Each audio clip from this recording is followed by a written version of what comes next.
If I could ask the media to make their way out, please. They're getting cleared out right now. Sure.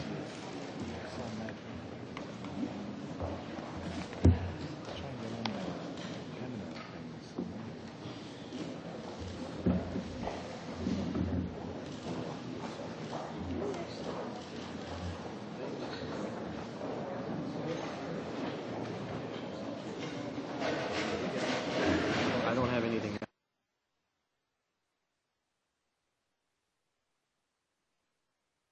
Members of the committee, my intention, just so everyone understands, is that we do have two areas, the main estimates and turning the corner. My hope would be, rather than me trying to referee keeping in the two areas, that we simply have the minister make his presentation and then we literally open it up to questions. Hopefully that fits with the minister's schedule, and rather than trying to keep the two issues separate, I know that members will have great difficulty doing that. So if we could begin with the minister's statement, I want to welcome you and your staff, and we look forward to hearing about your presentation, and then we'll go to questions. Thank you very much, Mr. Chair. Good morning and bonjour. Today I'm very pleased to be here today. I'm pleased to join you as always, and I look forward to good collaboration with the committee. Depuis la dernière fois que je me... Since the last time I came before your committee, last March, to talk to you about the achievements and the department's main estimates for 2007-2008, much has happened. During my last presentation, I discussed our funding commitments, and I explained that funds would be shared amongst Environment Canada, the Canadian Environmental Assessment Agency, and the National Roundtable on the Environment and the Economy. I also spoke, during my last appearance, about the fact that Canada's new government was on the point of disclosing the most comprehensive environmental plan ever crafted by a Canadian government for the purposes of tackling climate change. Great influence to all of us here in Canada. Indeed, as I've said before, it's one of the greatest threats, certainly the greatest ecological threat facing our world today. And Canada, perhaps more than any other country, has been impacted greatly already by the effects of climate change. You just have to look at some of the effects we see and witness right across our great country. In British Columbia, the devastating impact of the pine beetle has created serious environmental problems and has severely damaged our great forests.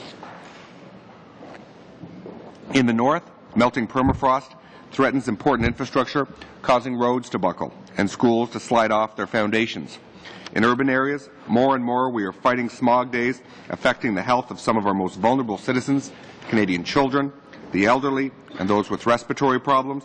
It also costs our economy greatly in the number of sick days and in lost productivity. These examples help demonstrate that climate change is the challenge of our time, and is why this government is making its goal to take real, positive action against harmful greenhouse gases and air pollution. And we're not only taking action at home, but with our global partners as well. We will work in concert with the developed and developing countries around the world, like in the G8+5. Today, I'd like to spend a few moments explaining some of the details of our plan announced last month. Turning the corner, an action plan to reduce greenhouse gases and air pollution, is about responsibility. It's about showing the world that when it comes to environmental protection, Canada can do more than just talk a good game. For the first time ever, Canada's national government is requiring the industrial community to reduce greenhouse gases and air pollution by implementing mandatory targets by which industry must abide. That's an unprecedented step in Canada, but I believe a necessary one. For more than a decade in Canada, emissions have risen significantly. Greenhouse gases are now almost 33% above our Kyoto target. That's alarmingly high, although figures show that we are at least beginning to make small strides in the right direction. Data in our annual National Greenhouse Gas Inventory for 2005, which last week we submitted to the United Nations Framework Convention on Climate Change, showed a marginal increase in Canada's emissions from 2003 to 2004 and no increase between 2004 and 2005. I'm sure the previous government was all about trying to prove it had green credentials, but the reality is that the slowdown in emissions was a result of action taken by the provinces to reduce coal-fired generation and increase nuclear and hydroelectricity generation. Le nouveau gouvernement du Canada a l'intention de poursuivre. Canada's new government intends to continue along the same path with an ambitious action plan, and it is committed to continuing to cooperate with provinces and territories in reducing greenhouse gas emissions into the atmosphere. It will be allocating $1.5 billion supplementary dollars to provincial initiatives on climate change under its 2007 budget. We're giving a new direction to Canada, and we want to achieve concrete progress. Our measures are balanced but rigorous, and they will translate into absolute reductions in greenhouse gas emissions in Canada and into immediate benefits with respect to the health of our citizens. Not only will we be able to make considerable progress under our plan in tackling climate change and air pollution, but it will also put Canada on the path to becoming a clean energy superpower. And clean transportation initiatives, as well as new infrastructure investments such as carbon capture and storage, will bring down Canada's greenhouse gas emissions by 150 megatons from current levels by 2020. That's an absolute 20% reduction. We chose 2006 as the base year because we want to measure real reduction from where we are today. Using 2006 as the starting point helps to provide accountability to Canadians, and it gives us a tangible baseline against which to measure our progress. Although 20% reduction is a realistic objective, it won't be easy to get there. Industry will obviously bear a heavy burden. That's only fair, as it accounts for half of Canada's greenhouse gas emissions and air pollution. But we wouldn't set our targets without also setting up mechanisms to help industry comply. So they will have various options at their disposal.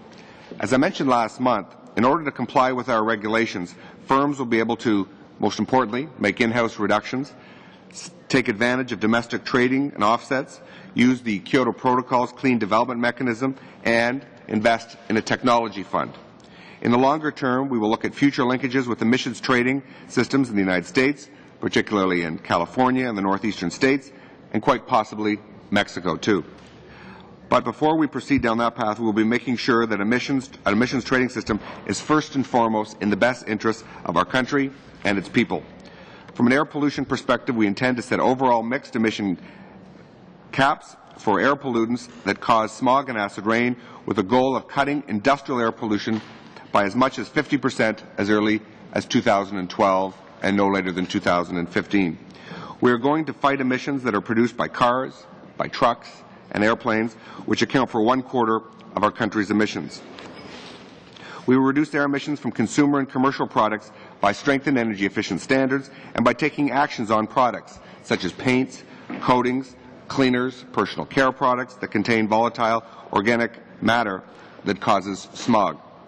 We will also set performance standards for all lighting that would phase out the use of inefficient incandescent light bulbs by 2012.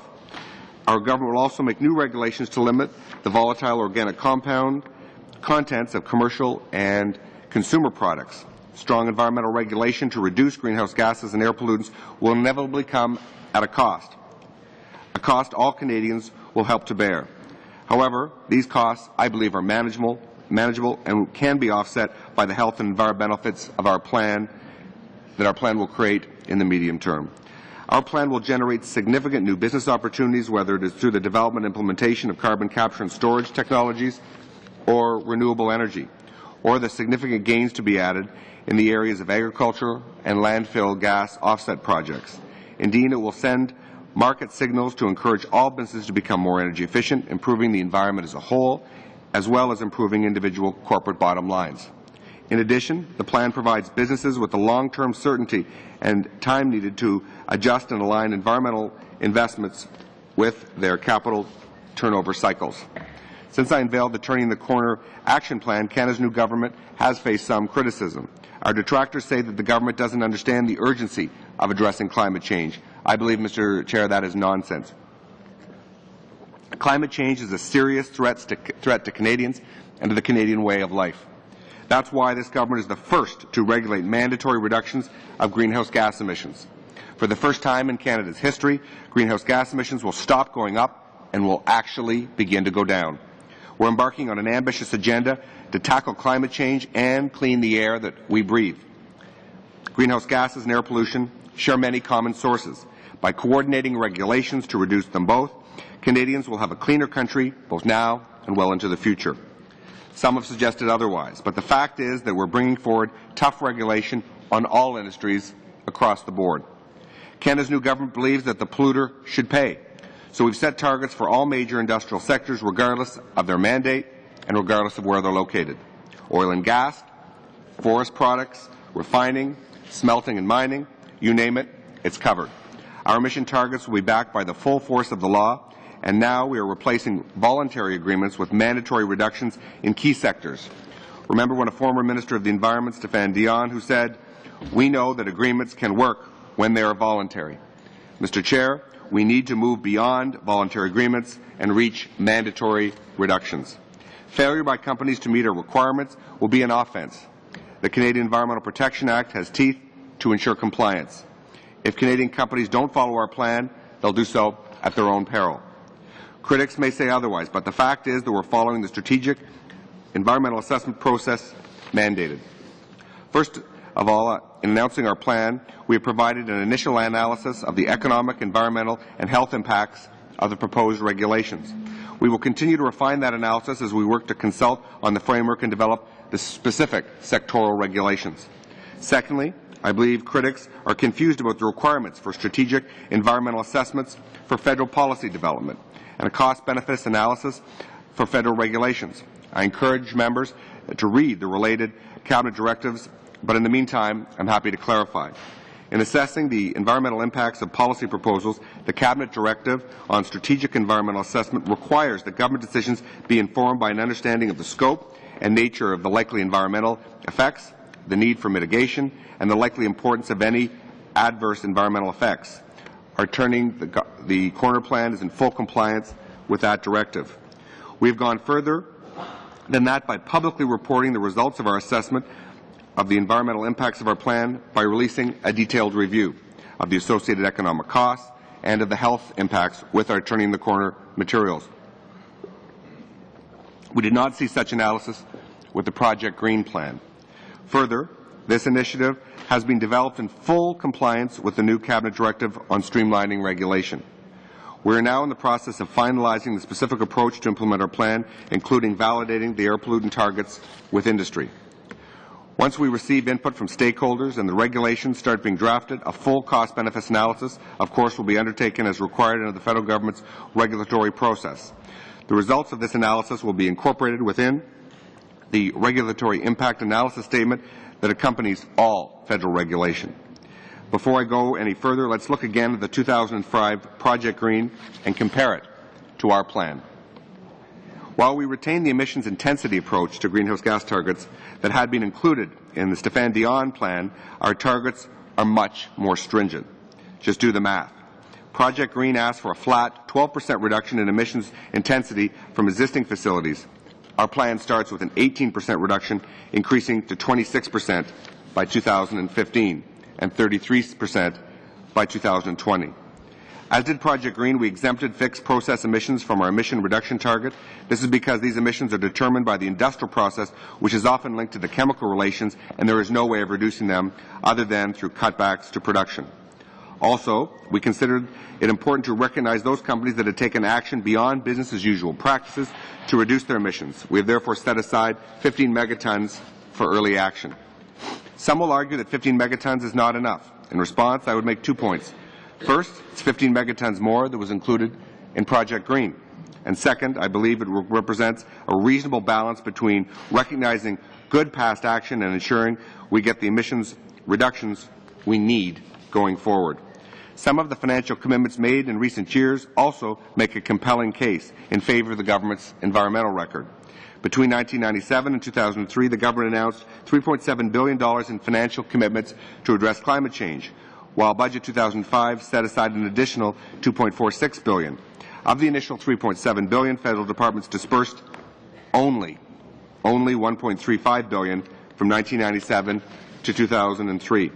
The current government has invested more than $3.3 billion on clean air and climate change initiatives this fiscal year. I want to emphasize at the committee that the pending budget and main estimates approvals, Canada's new government will spend more money addressing the concerns of Canadians about air pollution and greenhouse gases in 2007-2008 than the last government did in any of their previous budgets. Budget 2007 also demonstrated our commitment to the environment with an investment of $4.5 billion to clean our air and water, to manage the legacy of chemical substances, to reduce greenhouse gas emissions, and to protect our natural environment. Combined with over $4.7 billion in investments made since 2006, the resulting investments in the environment total over $9 billion. Of that $9 billion, $7 billion will be spent on climate change alone, while the other remaining money will go towards other important components of our plan, including clean water, our chemicals and toxics strategy, and others.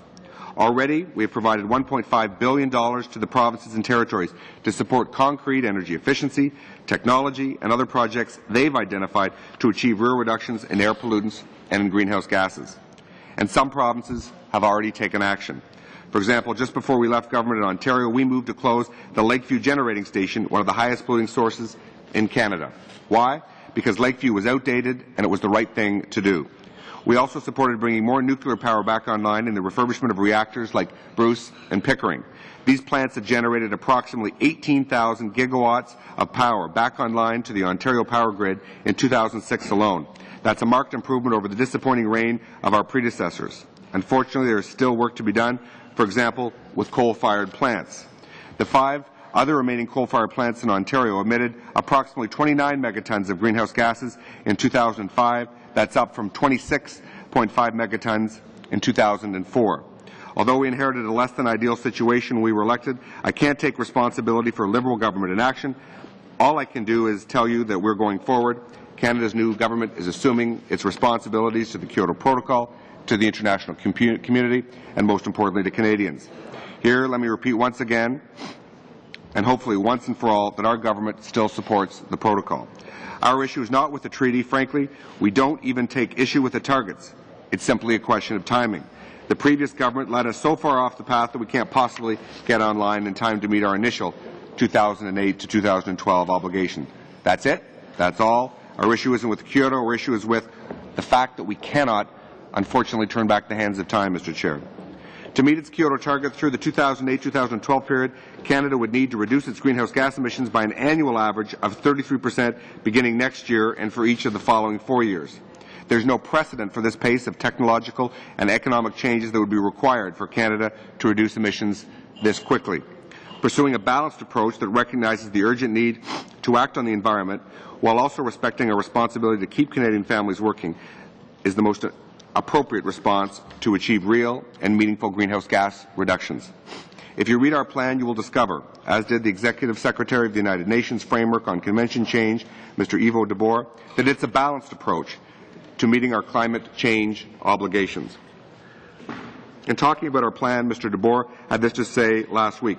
I understand that Prime Minister Stephen Harper's government wasn't rejecting the value of the Kyoto Accord, but rather was making the observation that its objectives cannot be met within the target deadline. The current government's answer to that has been to put in place an ambitious policy package which it expects to take it as far as it feasibly can. That doesn't sound much of an indictment of our plan. And in fact, if the Executive Secretary of the United Nations Framework Convention on Climate Change can accept our rationale, then surely Parliament can too.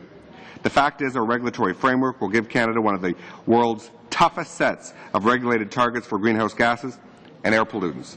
We are the only country in the world to regulate greenhouse gases and air pollutants together to such an extent.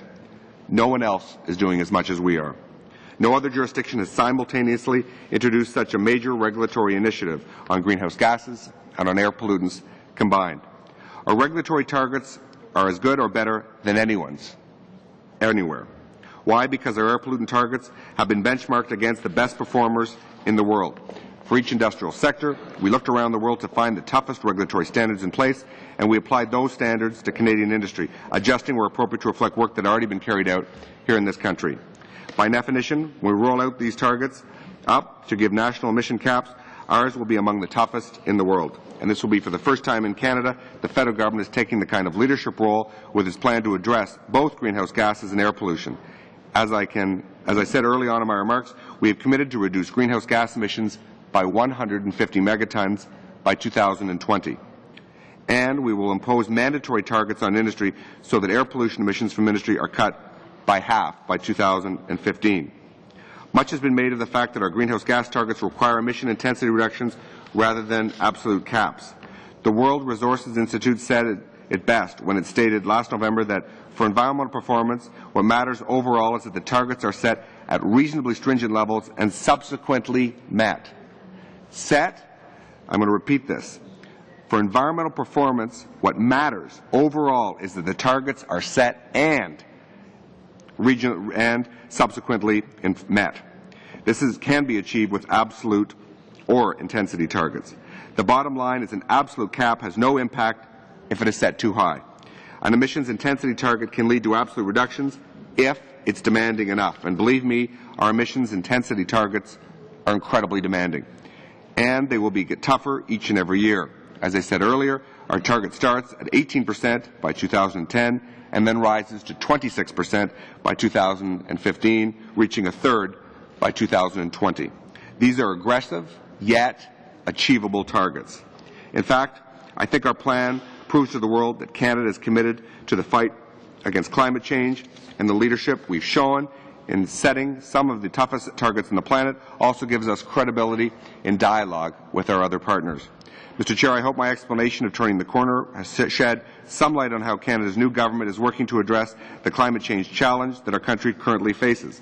As I said earlier, climate change is the big challenge of our time, and as Canadians, we are blessed with a country filled with natural beauty and splendor, from the Pacific to the Atlantic to the Arctic and all points in between. As Canadians, I believe we have a special responsibility to protect and preserve that natural environment and to help the world fight climate change.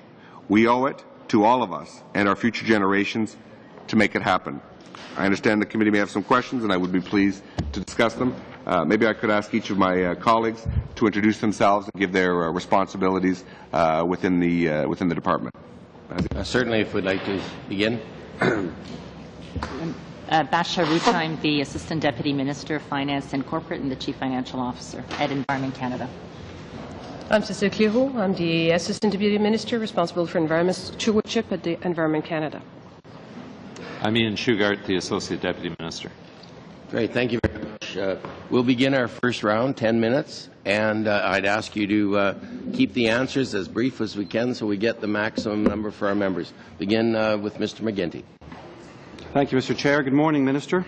Thank you for being here this morning. Minister, you're here today to address Parliament's questions about Environment Canada spending and your so-called Turning the Corner plan. The Parliamentary Secretary has kindly assured us that you will take questions on all related matters, so thank you for that.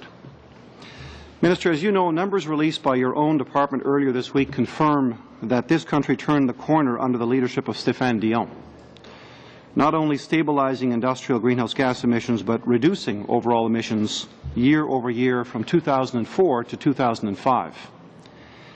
Liberal leadership put this country back on track to have a national carbon budget in 2006. You'll recall you would have received a copy of this document, which, as you know, was subsequently migrated into Bill C-30. The legislative committee's work, hundreds of hours, if not in fact thousands of hours of work, which your government has conveniently suppressed and censored. The bill has yet to see daylight. Obviously, your government chose not to take on the responsibility of capping our carbon emissions. The subject of climate change, Minister, has never been more important, and Canadians have very high expectations. To be frank, Minister, your government's performance on this file, I think, has been objectively terribly disappointing. Internationally, last year our climate change negotiators were instructed to block the second round of Kyoto, acting as saboteurs within the process that we were chairing as President internationally. Likewise, yesterday in the House, the Prime Minister refused to take a proactive stand on Germany's strong post-Kyoto plan. Domestically, Parliament was handed a Clean Air Act, as I said a moment ago, in need of serious repairs. When you were brought in, the all-party C-30 committee made those repairs. But this plan has died, as I said, in the hands of your government. And funding was cut, left, right and centre, on climate change initiatives from home retrofitting to wind power. So let's get started, if I could, Minister, and I would really appreciate if we could all follow the Chair's advice and short questions and short answers.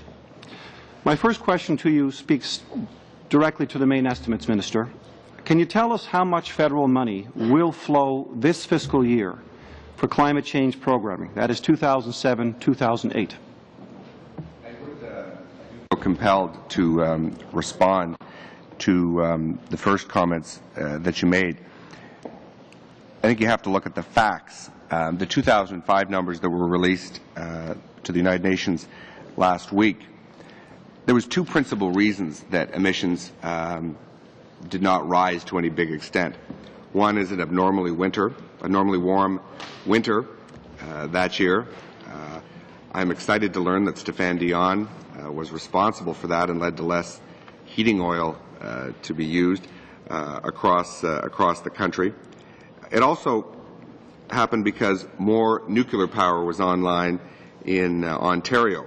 You'll recall, Mr. McGuinty, that Mike Harris privatized 2 nuclear reactors, and 1,500 megawatts was brought online in the last month of the previous Ontario government.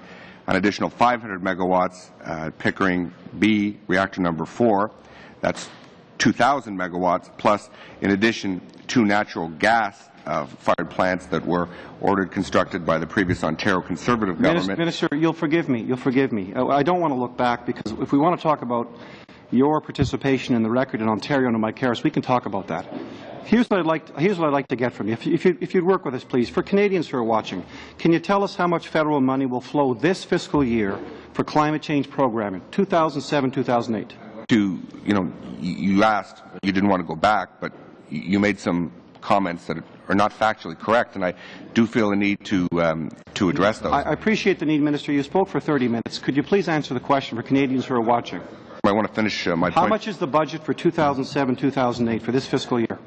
Answer that question, but I did want to complete my thoughts. Mr. McGuinty, I do believe you took over 2 minutes in your statement. I believe the minister's responding to your statement. If you didn't want him to respond, you shouldn't have possibly made that initial statement and just asked the question. We're getting to the question. Let's proceed rather than wasting our time. Minister, if you could just... We had about 3,000 megawatts of nuclear and high-efficiency natural gas, and that allowed the province, obviously with nuclear power, its baseload. So that clearly identifies that unless Stéphane Dion was responsible for the weather or was covertly working behind the scenes with Mike Harris and privatizing nuclear reactors, the fact is he had nothing to do with it. If anyone had something to do with it, it was me. I'm happy to share with you the clean air and climate change investments that we're making in my department in 2007-2008. We're continuing through an interim strategy, $88 million of spending. Through clean energy and our clean air regulatory agenda, we're spending $68 million. Through eco-energy and measures in support of the clean air agenda, we're spending $145 million. In the clean transportation, the transit pass tax credit, we're spending $220 million. The eco-transportation measures in support of the clean air agenda, from prior to budget 2007, we're spending $20 million. We're investing in cleaner energy from the budget 2007 through the expansion of the accelerated capital cost allowance rate for renewable generation equipment of $10 million, through promoting cleaner transportation in the budget 2007, incentives for purchasing more fuel-efficient vehicles. We're spending $80 million. Through the scrappage of older vehicles, we're spending $13 million, and through funding for science, Sustainable Development Technology Canada for the next generation of renewable fuels, $200 million for a total... Mr. Chair, Ms. Minister, could you work with the committee members? Could you give me a number, please, for 2007-2008, the total number? I was just coming to that when you interrupted me, sir. Government-wide, it would be... What's the number for 2007? I was just coming to that, as I said, sir. The number total would be $844 million. Thank you. How much money flowed last year, 2006-2007, for climate change programming? A global number, please. Just one single number. $3.336 billion. You'll recall that the eco-trust announcements that we made with the provinces accounted for $1.519 billion, which was paid out on the last day of March, and then additional one-time expenditures. Thank you, Minister. Can you tell us now, a minute ago you used the number $9 billion. I think you've been using the number $9.1 billion. You've characterized this as new environmental spending from your government. Can you provide for the committee, say by Thursday of this week, a detailed written breakdown of this so-called new environmental spending? To get everything we can for you. We can see the $9.1 billion broken down? Happy to get as much as we can for Wonderful. you. I can give you a Clerk, and then we'll circulate it to members. You're looking at 2.5 minutes. Minister, 2 weeks ago, officials from your department, Natural Resources, Health Canada, and Finance Canada gave evidence that key components of your plan had not yet been developed or analyzed. In fact, quite a bit of it. They admitted that no one can accurately predict emissions levels under your plan because the plan's rules aren't set yet. For example, we have no details on domestic offset systems, no details on the clean fuel standard for new facilities, no details on how much greenhouse gases will be exempt in your 36-month new market entrant exemption. These are all expected to play major roles in your so-called 20% cut by 2020. Just yesterday, the Pembina Institute released a report that listed 18 other major loopholes in the plan. They say you're short on the science. They say you're short compared to leading countries' commitments. They say you're short on our legal obligations under Kyoto. Can you tell us when, for example, you plan to announce the details for the domestic offset system and the clean fuel standard? Just when? Just give us an idea so Canadians can expect it. Well, I'd like to explain that. I think we came forward with the architecture of a regulatory regime when we announced our Turning the Corner document. We talked about the short term, the medium term, the long term, various compliance options. What the provinces asked us, what industry asked us, what environmental groups asked us, what health groups asked us was to work with them in putting the meat on the bone. I'll speak directly about the domestic offset system. We would like to develop a domestic offset system in collaboration with all the groups I mentioned, with municipalities. It'll be a hard system. We will be coming forward with further details as we committed to do. I guess you either are blamed for not having all of the details from day one, or you're criticized for not having enough consultation. I think the consultation with the provinces is absolutely imperative.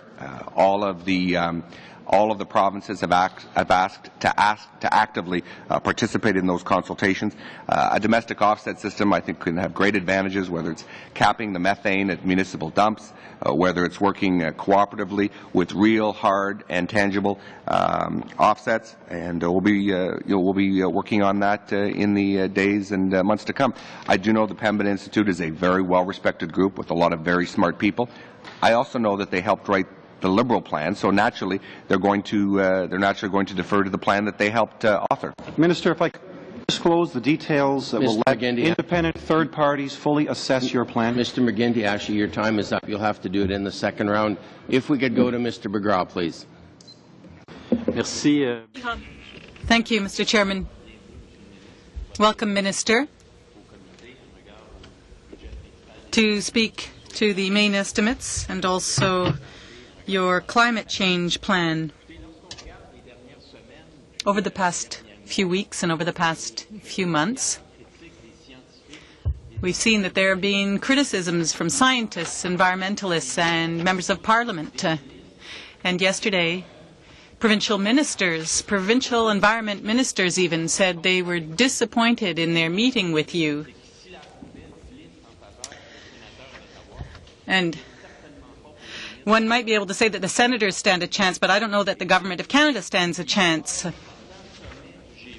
There's going to be an important G8 summit meeting in Germany, and the positions are rather clear, very clear. The United States does not want any clear targets for greenhouse gas emissions and no time frame. And Germany and Europe want firm commitments. And then there's Canada, who seems to be waffling. So my question is this. You're before the committee, and my question is this. What is your position that you will support in Germany next week? Do you want binding targets for greenhouse gas emissions? Do you support Europe's position or George Bush's position? Well, if there was ever an example, Mr. Bigras, of someone who hadn't read our regulatory framework for our emissions, is the question you just asked. It's very clear in here. We support, short-term, medium-term, and long-term absolute reduction targets. It's right in our plan that we would like to see a 60 to 70% reduction in greenhouse gases by 2050. It's right there. I'd encourage you to read the plan because it's very clear in it. We also support, obviously, a 20% reduction, an absolute 20% reduction by 2020, and we'll be going to cooperatively work with all members of the G8. We also would like to work with the +5 members, including China and India, to get them on board. I think it would be a tremendous failure for the G8. It would be a tremendous failure for the planet if we weren't able to develop long-term measures that included the United States, that included China, that included India, and that's what we'll continue to work as a bridge. Minister, of course we need long-term targets. I listened to your speech. You want a commitment for 2050. Yes, we know that, and we've known that for a long time. But you're a little less clear on targets for 2020. A clear deadline and clear targets. You haven't told us what you want. We read your plan, Minister, and on page 15 of your plan, you say that you believe in the clean development mechanism. Well, we also believe in that. But then, how can you explain that on May 4th, 2007, the United Nations documents showed once again, as your predecessor indicated this committee, that you still had not paid up the $1.5 billion that you were supposed to commit to for the clean development mechanism. So my question is this: how can you claim then that you believe in the CDM and that you put it in your plan, but at the same time you refuse to pay up to make sure that it functions, that $1.5 million?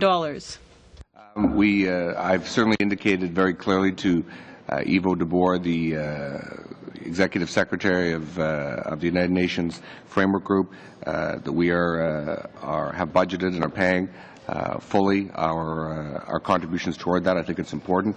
It's something that had fallen behind, and as I said previously before the committee, we're committed to paying both our voluntary and our assessed contributions to the UN framework. I don't think there's any concern. I don't know whether the check is cleared or whether it's arrived. It's something we strongly support. We think it is important. Obviously, by the fact that we have come forward with a clean development mechanism, say we want to participate in it. Je vais dire aussi que I would also like to point out that you asked me what our policy for 2020 was. And I'll state again that it is very clear in our regulatory framework for greenhouse gas emissions.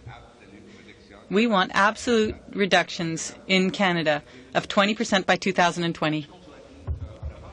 And you said that we didn't have a target, but that's where it is. But Minister, how can you mislead the public by indicating in this committee before the cameras that there will be a 20% reduction when you know perfectly well that your plan has all kinds of loopholes to spare polluters, and which mean in the end that Canada will not meet its Kyoto targets. There's the fact that these are intensity targets. There's a 2006 base year. There's a technology fund that will undermine any future carbon market. And so, Mr. Chairman, could we please ask the Minister to be clear and to be honest and to look into the camera and to tell us that when the oil sands productions are going to triple, in fact, that target for 2020 is not achievable. And last week, Canada will be at the bottom of the list, and this plan is a failure. We have failed. We have failed from A to Z. Not only will we not be able to meet the Kyoto targets, but we will also be undermining the targets that were even set under this plan. So how can he maintain that we'll achieve a 20% reduction when there will be a threefold, if not a fivefold increase in the oil sands production? Well, we were absolutely clear and absolutely honest in saying that it would be impossible to live up to the Kyoto targets within that time frame. That it would be, and we were absolutely honest on that. And if you had read our plan, you would see that there are investments, that by 2020 there will be zero investments in the technology fund. So technology, yes, is a way to encourage investment on the part of industry.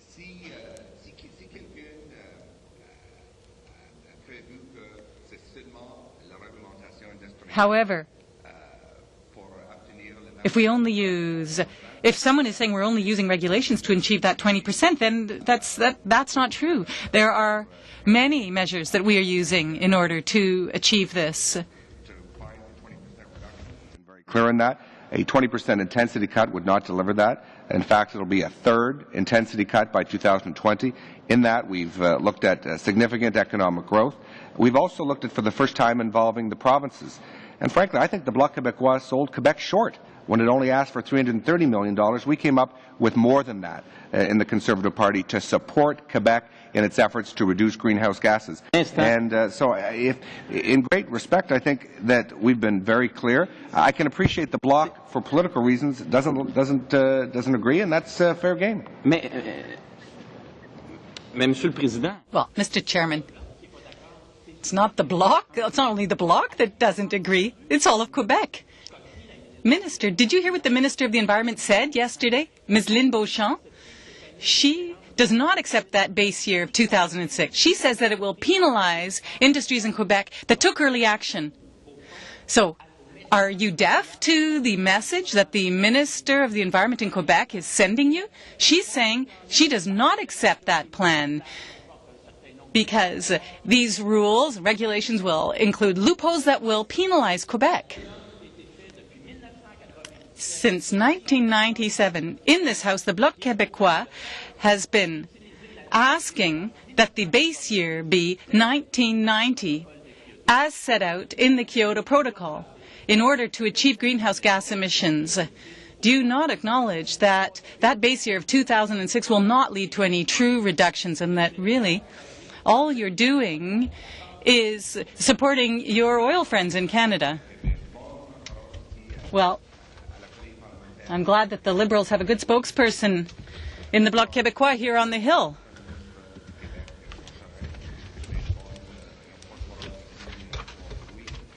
So it's nice that Jean Charest has a good spokesperson here in the Bloc Québécois.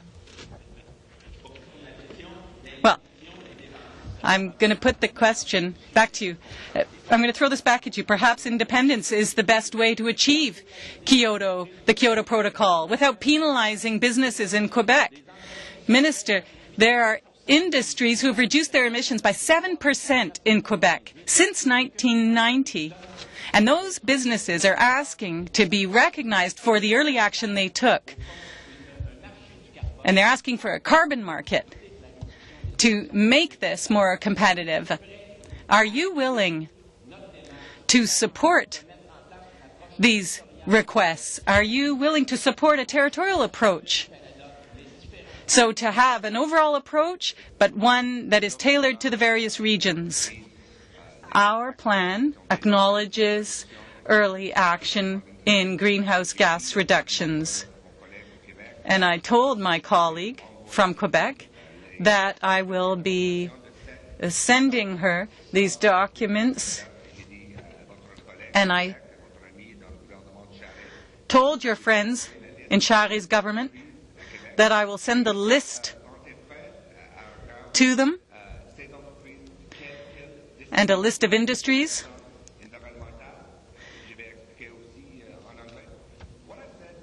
My friend from Quebec is that we'll give the list of the companies that in Quebec that we will be regulating, and I'm happy to go over with her one by one and to look at the decisions that they've made to reduce greenhouse gases.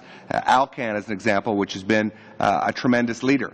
But I think it would be unfair to say categorically that the global number on industry was all made for reductions. For example, if decisions were made between 1990 and 1992, before there was any global action even proposed, I would be prepared to look at it, but I would be skeptical, let alone actions before 1997. If a number of pulp and paper mills closed in Quebec for economic reasons that had nothing to do with the environment, surely you wouldn't want to see, to suggest that they were done for environmental reasons. I have said they're prepared to go over the numbers, one by company in Quebec, as I am in other plants. I know one company well in my province, where someone talks about how they've reduced their greenhouse gases and should get all sorts of credits. It's because they closed plants that had finished their useful life. They closed the coal-fired generating station at Lakeview. Closed. If we think we're going to give the Ontario government credit for closing that, for environmentally, they're wrong. It was a plant that was supposed to last 40 years and was open for 51, and we're not going to give anyone credit when an asset reached the end of its life for doing anything environmental. If in Quebec enterprises make meaningful reductions for environmental reasons, we are more than prepared to work with each and every one of them to ensure that those successes are acknowledged and recognized within our regulatory regime. We want to reward people who act well for the environment, but we're not going to create some accounting scheme so that every time an industry closed, that they think they're going to get a big fat check from the government. That's not the way. We do envisage credit for early action, something that was absent from Project Green. Thank you, Mr. Baird, and thank you, Mr. McGraw. We did go over time, Mr. McGraw. We'll go to Mr. Cullen, please. Thank you, Chair. Thank you, Minister, for being here. I have a series of detailed and policy questions I have for you, but there's one that strikes me in watching your performance this morning as perhaps a place to start. How would you assess your performance in the portfolio of Environment Minister to this point? That for others. The Federation of Canadian Municipalities has told some of their members that they should get on with doing their own plans in the absence of federal leadership. The provinces are contesting your intensity-based targets to over a hard cap. Environmental groups are suing you in court. The plan you've put forward has been called a fraud. You've won more fossil awards at the last international meeting, and these awards are given out to the country that is most working against the efforts of the international community on climate change. Canada won more of those awards than any other country, all other countries combined. I think the assessments are being made in terms of your performance, but more generally your government's performance on this most critical issue. You mentioned in your opening statements that you're bringing in the best of the world standards, and also that this issue is of one of the greatest threats facing Canada today, if not the greatest threat. Why can and it's often put on par with the threats of terrorism globally, the threats to our economy, to our societies. How can your government then justify an increase of more than 45% in defense spending and less than a 3% increase in your efforts towards the environment? I believe in a polluter pays approach. I don't believe we should ask hardworking middle-class taxpayers to subsidize big business to reduce their pollution. That's why we're going to require industry to make billions of dollars in investments to reduce greenhouse gases, to make the air cleaner, and I think that they should properly take that leadership role. We did come forward with support for provincial governments, something that had never happened before. Premier Dewar. Let's take a moment with this polluter pays principle. Do you support the initiative of the tripling of the tar sands in northern Alberta as both an economic and part of Canada's environmental performance? I want to complete the comment I was saying about Premier Gary Dewar, an NDP Premier. Is successful again in his election is someone to look to. But my question to you is this. If you believe in the polluter pays principle, here's a very specific one. Your departments have figured out that you are, in this plan, it's quoted here on page 27, you'll save $6.4 billion a year in health benefits. Is that true? But I do want to come back to the comment by Gary Dewar. He sure said you do, that he but had allow never me got this, a Minister. dime from the federal government. Well, you mentioned the provinces, and I think I have a right to respond. I respectfully listened to your your question. You raised the province's lack of support. We are, for the first time ever, working with provinces, providing funds to help build a hydrogen highway, to help build a national electricity grid, to help, finally, my Premier McGuinty, to close the coal-fired plants he promised to close by 2006-7. We're working hard on initiatives right across the country with provinces, something that never happened before. With respect to a polluter pays principle, I think it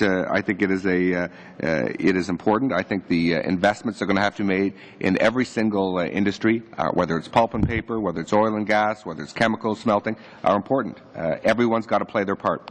You've agreed to this $6.4 billion figure.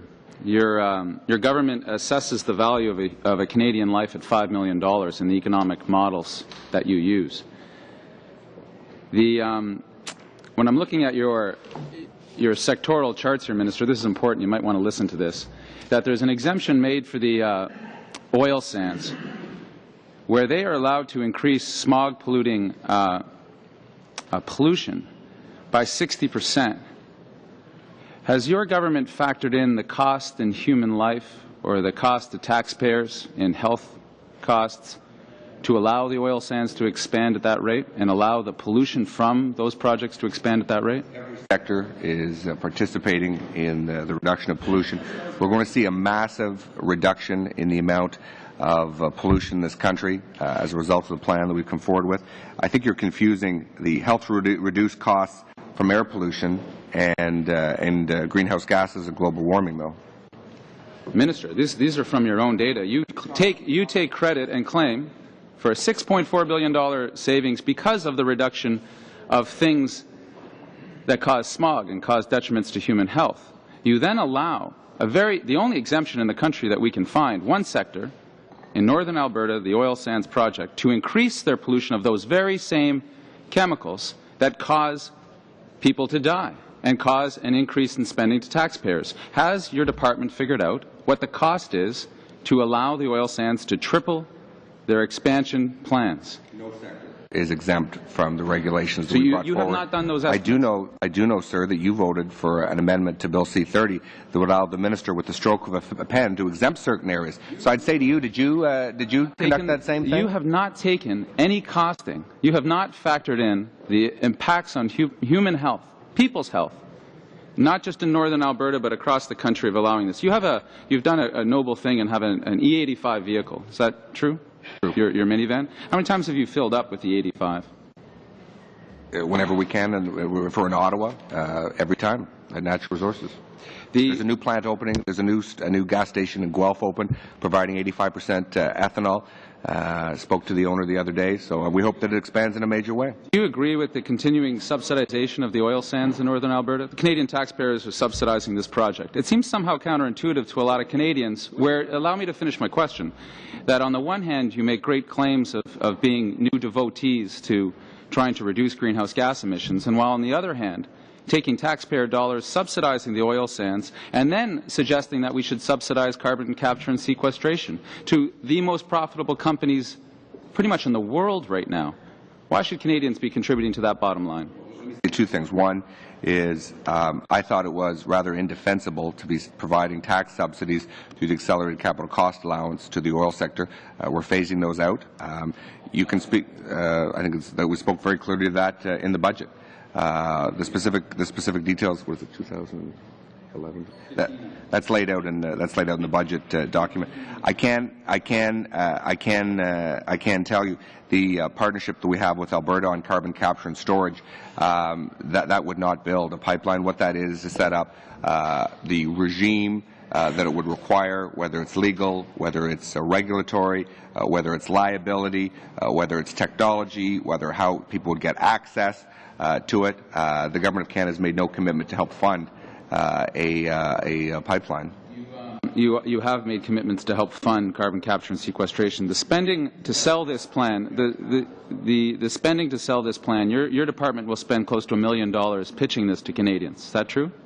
We'd have a radio campaign of about $1 million. How many greenhouse gas emission reductions are you expecting out of that expenditure? Out of reporting to the public, I think we have an important responsibility to report to the public. To put it in context, the previous government spent $1.6 billion promoting the big environmental meeting in Montreal. I think we have an important responsibility. An interesting reaction from you, only because it seems to me that the standard by which you are judging yourself and your government's performance is on the failed experience of the previous government. It seems strange to Canadians that, to take an example of failure under Mr. Dion, is an excuse to allow the next government to say we will only do slightly better than failure, and that doesn't seem acceptable. My question to you is this: you will be having, Mr. Schwarzenegger come to this country and signing some memorandums. Will you agree to California's proposed auto standards? Because your committee members in the Conservative caucus have suggested that auto jobs have been saved by not making efforts towards Kyoto. Do you believe in that statement? And I'll quote from Mr. Watson here that a major protection from the auto industry is to not meet the Kyoto targets. Is that an official position of the government? You asked about 5 different questions. I'd like to. Well, I counted 5. So I want to get. Could I get chart number 12 up? You said that we were using the record of the previous government, which failed. The previous government spent $1.6 million on advertising at the United Nations Conference on Climate Change in Montreal. I didn't support that. You voted for the budget that paid for that. So I'm saying not only better than the Liberals, we're better than you because you supported the Liberal budget. You voted for that. Done no economic analysis of the impacts of climate change on the Canadian economy. What you've called one of the greatest threats facing our country. How can you possibly justify not understanding what the impacts of this threat is to our well-being in this country? I think if you look at the report commissioned by the Prime Minister of the United Kingdom, Tony Blair, the Stern. No, but if you could hear me out, I'd tell you the rest of it. The Stern report talked about the global effect of climate change, and I think made a very powerful business case. I think we have. If the desire of the New Democratic Party is that we go on and have more studies and more debates, we are sold on the need to act, and we are acting. I am not in the mood to commission more major reports to study this problem. Canadians want to see real action to reduce greenhouse gases, not another talk fest or another study, and we're focusing all of our efforts on reducing greenhouse gas emissions and not embarking on any more major studies. Mr. Warwa, please. Thank you, Chair. Thank you, Minister, for being here, and the people from the department. There was some questions about the premiers, and I have a quote I'd like to read here regarding from Premier Dewar when he was interviewed on the environment and the funding from the previous Liberal government. Premier Dewar said, "While it's very significant to have a federal partner. The last 10 years, everybody has been talking about this, but, you know, to quote an old commercial, where's the beef? We had nothing from the national government," referring to the former Liberal government. Question, what about money provided by the previous Liberal government? How does that compare? Premier Dewar, we didn't get any. Question, you didn't get any? And Premier Dewar, no, nada. So obviously he was quite concerned about the funding from the previous government, and I would like to ask you, Minister, what's the status that Canada finds itself in right now? What is the percentage? You touched on this in your presentation, and thank you for that, but what was the percentage of increase in greenhouse gases since 1990 under the previous Liberal government? Where do we find ourselves right now in Canada? Just under 33% above the Kyoto target. This is extraordinarily high, and it's when the previous government went around the world lecturing others on taking action, and they looked at Canada's lack of progress and lack of success and lack of efforts to reduce greenhouse gases, it is a source of embarrassment for this country. I'm excited that the Prime Minister will be able to go to the G8 meeting next week as the first Prime Minister of Canada to go with a significant, detailed, meaningful plan to reduce greenhouse gases, a plan that will deliver the goods. That's something that they were used to great speeches by Canadian Prime Ministers and Canadian Ministers of the Environment, but they never saw any action. And we hope to change that. We hope to regain the credibility that Canada once had on the environment.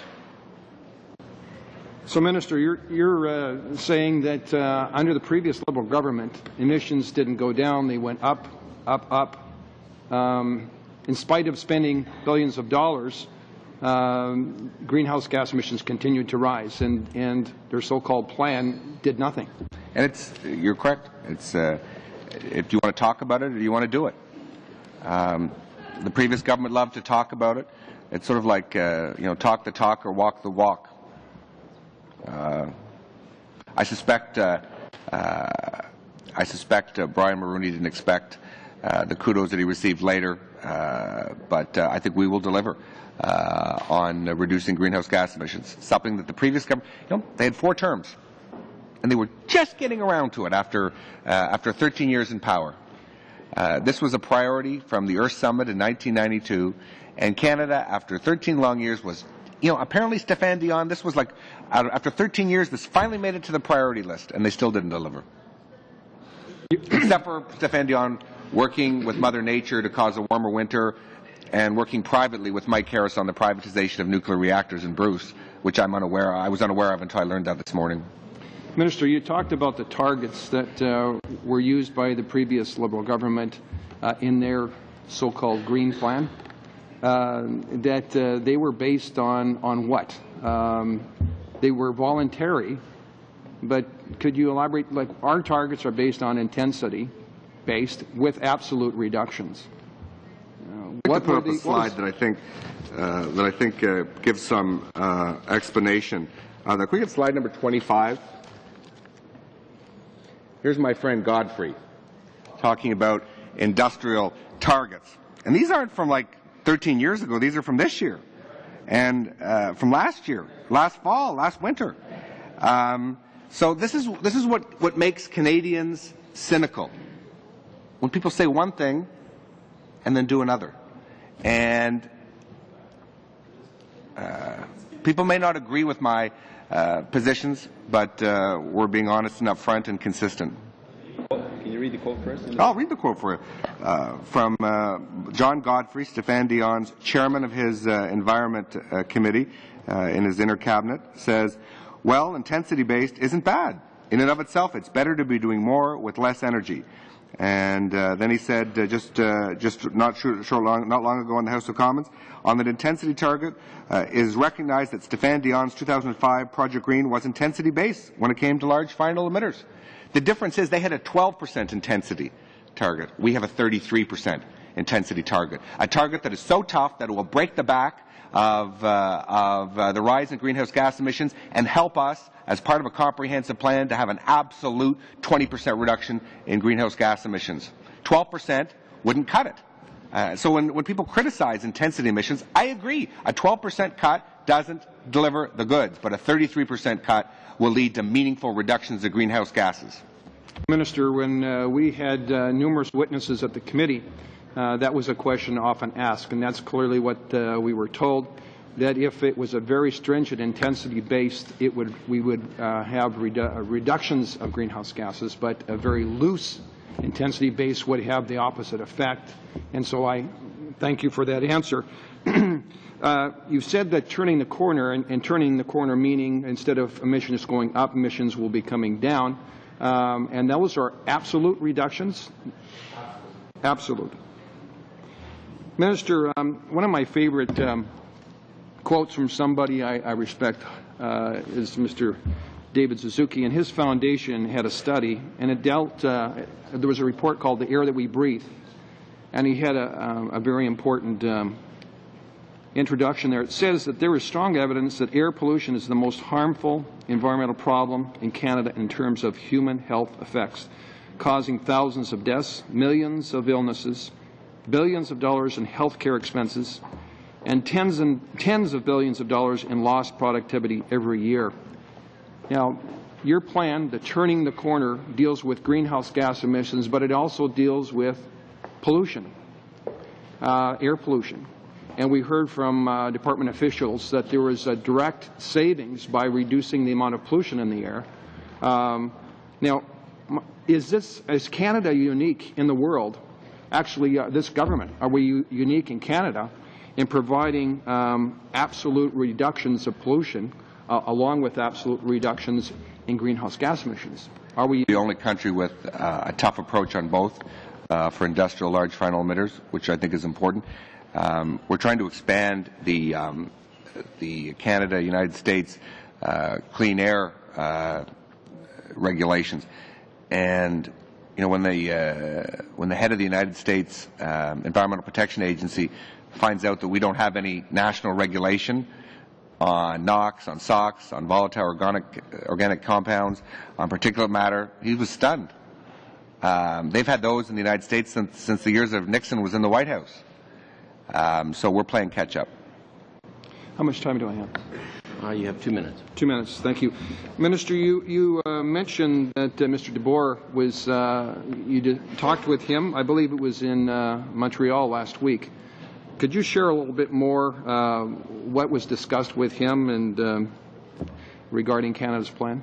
We indicated to him what our plan was and our commitment for global action, working with other countries. I said to him I thought Canada could have a constructive role as a country who is a recent convert to actually reducing greenhouse gases, that we would be prepared to work with countries like the United States, like China, like India, to encourage them to join international action on reducing greenhouse gases. I think we both agreed that a successful next step post-Kyoto, we had to involve all the major emitters in the world in coordinated action. I told them that I was supportive of the G8 plus 5, the Glen Eagles dialogue that Prime Minister Blair started when he had the chair of the G8, bringing China and India and Mexico, South Africa into the equation. I think there's other countries like Brazil, but there's other countries that are not included, like South Korea, which is a major emerging economy, and I think it would be helpful to get them as part of the equation. We will have failed if we don't deliver coordinated action involving all the big emitters. I mean, I think there's 15 or 16 countries, depending on if you count Europe as one body, because they do establish policy collectively, that are responsible for about 85% of the emissions, and we need to get as many of those, if not all of them, on board for reductions.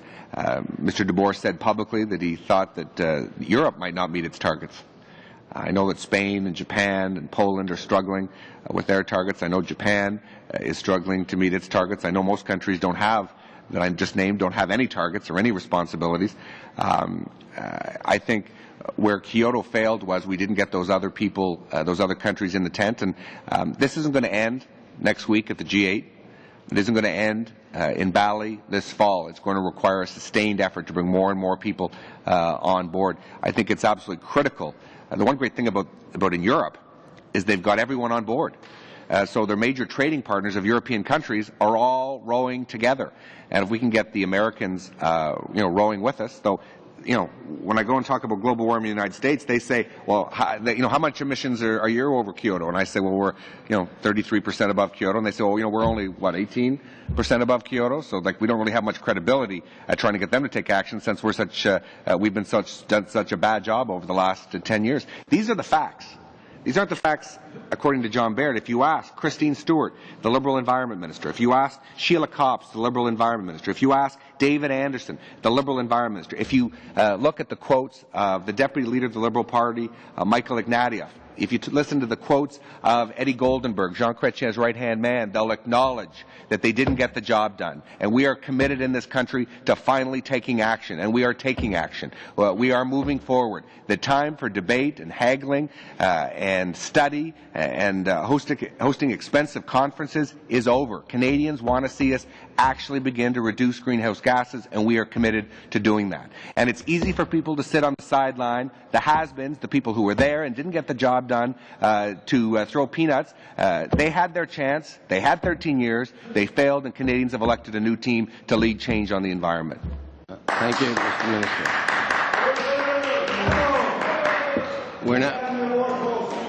We're now going to the second round, which is 5 minutes. I'll try and keep members as tight as I can. Who lobbied against Kyoto. Anyway, I will go to Mr. Godfrey. I'll be sharing my time with Mr. Regan. Thank you for the publicity, Minister. I find the problem with the scenario that you have presented us in your plan is that it is completely unbelievable because it starts with false assumptions. We cannot get to the 2020 target of minus 20% for the following reasons. Take the first year that you speak of, which is 2010. In your plan, and this was agreed to by your departmental officials, where you indicate that you expect reductions of 49 megatons. If you go to page 13 of your plan, you can get rid of that obligation. You have to subtract 34 of those megatons because you can pay up to 70% of your obligation in the first year into a technology fund. You can then subtract another 5 megatons because you get special credit in an R&D fund. You can then subtract another 5 megatons for early action. So from a projection of 49 megaton reduction, which you've talked about, you're now down to a residual of 5 megatons. When I asked your officials, was this a credible scenario, an alternative scenario, they agreed. If you then use the same calculations for 2011 and 2012 and do the math, you say that you can be at 161 megaton reduction. Under your own plan on page 13 and page 16, you could be as low as 27. That's the base on which you're building. If the opening years are that bad, in terms of the real ways of the loopholes to avoid your obligations, why should we trust your figure for 2020?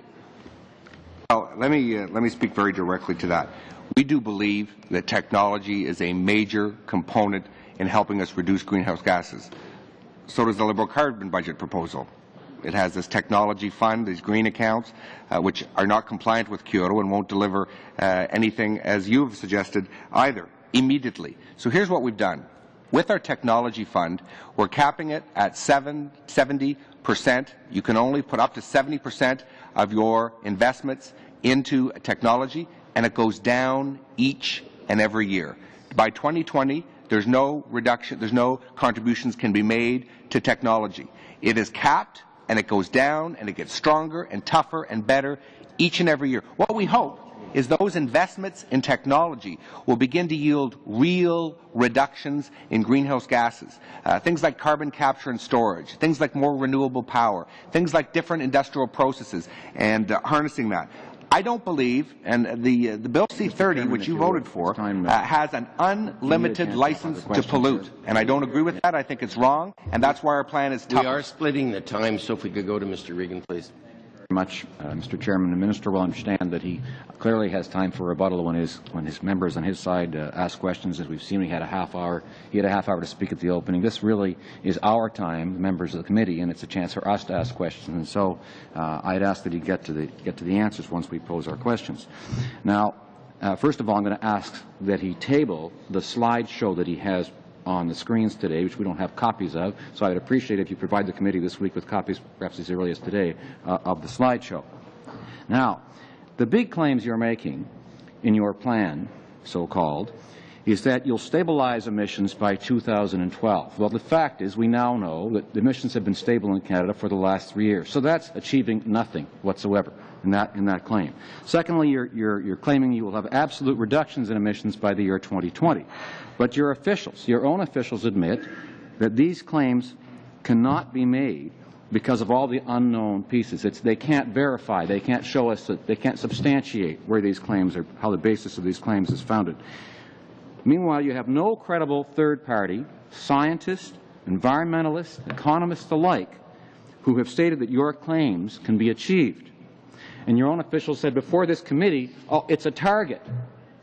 In other words, it's not really precise, we can't really measure it, we can't back it up, it's a target. So the question I have is, will you disclose the details that will let independent third parties fully assess if your numbers even come close to your claims? Because so far you have refused repeated requests to disclose the details, the basis, the analysis that supposedly backs up your plan. I wouldn't, earlier one of your colleagues cited the Pembin Institute, which I think is a very well-respected body, but it is the group who, Matthew Bramley, is one of the authors of the carbon budget plan, so I don't think, you're denying he's had any role in that? Sorry. Oh, so he's refusing to answer on the record. We should not consult environmentalists, and he should simply ignore them. Mr. Is that Regan, what he's suggesting? why don't you wait for the answer? Well, but he's asking me a question. I think what he's suggesting is that even though he ignores environmentalists, even though he does no consultation, right, that we shouldn't do that when we're preparing a plan. In fact, we consulted widely. Thank you, Mr. Chairman. If you just asked the question, you wouldn't get, without a preamble, you'd probably get an answer without a preamble as well. The greenhouse gas emissions, the reductions in our plan and our strategy would yield 150 megatons reduction from 2006. That's 20%. We believe 60 megatons can come from the industrial sector, from those 700 large emitters. We're bringing forward a package of other initiatives which we've spoken to at great length today and over the last 3 months.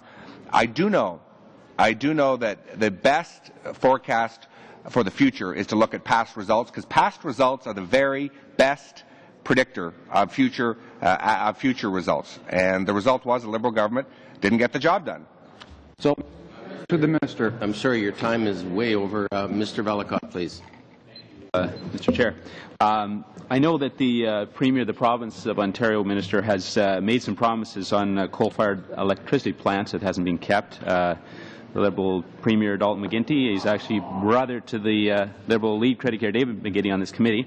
But he made some promises there as the province of Ontario. Could you tell us about how those affect our overall greenhouse gas emissions levels?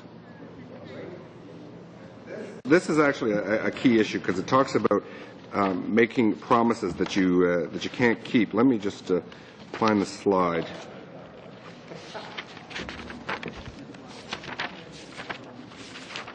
Yeah, let's go to slide 5. It's easy to make promises on the environment, and when a Liberal named McGuinty makes promises on the environment, people in my province are a little skeptical. I want to tell you a story, and this I think underlines the approach that we're trying to take. We're trying to be honest, and we're trying to be realistic about what we can accomplish. We're not going to tell people what they want to hear to get votes. I was Minister of Energy in Ontario. We had 5 coal-fired generating stations. We said, yes, you could close one immediately. It was convenient that it had 4 units, and on most days, 3 of the units were down because it was so old and dilapidated. It was a plant to last 40 years. It's been operating for more than 50. We said, yeah, you can close that one down, but you can't close the other 4 down like that. And a Liberal named McGuinty promised that by 2007, you could close all the coal-fired plants. Now, when that promise was made, and he did it with all this coal all over his desk, dirty coal, and here's the promise that he made, so it's unequivocal. And I am not going to make a promise that I can't keep. I'm not going to make a promise that I know I can't keep when it's coming out of my mouth. And this is the perfect example of another Liberal making a promise on greenhouse gases and on reducing smog and pollution that you can't deliver.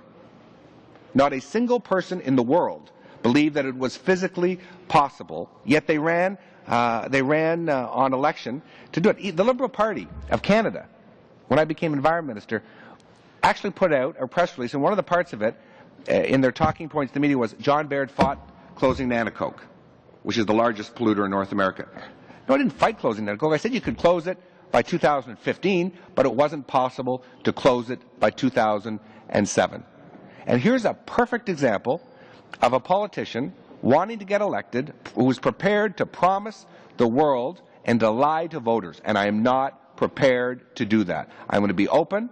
I'm going to be honest. I believe global warming is one of the biggest challenges of our time. It's the biggest ecological threat. I think it demands real action, but achievable action. Action that can actually, the rubber will actually hit the road. And that's what we're trying to do in this country. To regain, the public see this type of commitments and think all politicians are liars. And I am tired of that. I think in Canada we've got to rebuild our international image and make commitments that we can deliver on. And, you know, that may be the approach. Point of order. This may be the approach that some people take in this country, but it's not mine. Excuse me, Mr. Minister. Mr. Rhoda, point of order. Point of order. Can I ask the relevance of this? It sounds very good, but I'm just wondering what the relevance is. Liberal politicians named McGuinty who lie and break promises. Mr. Minister, too, if not to take Mr. Vellicott's time, but if you could table in both official languages the copies of the slide presentation. We are having difficulty reading it, and so if we could have it all to the clerk and he'll distribute it to the members. Yes, Mr. Vellicott.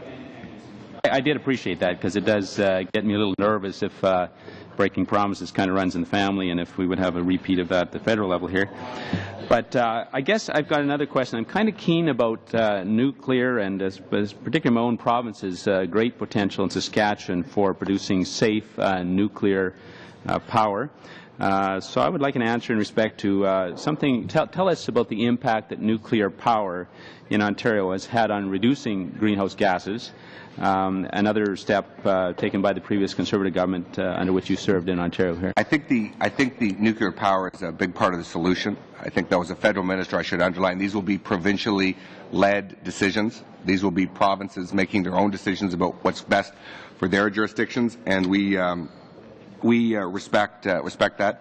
We saw with increased nuclear capacity coming online a reduction of 15 megatons because nuclear is baseline, so it's on 24 hours a day, whereas in many parts of the country coal is used as to provide power at peak times.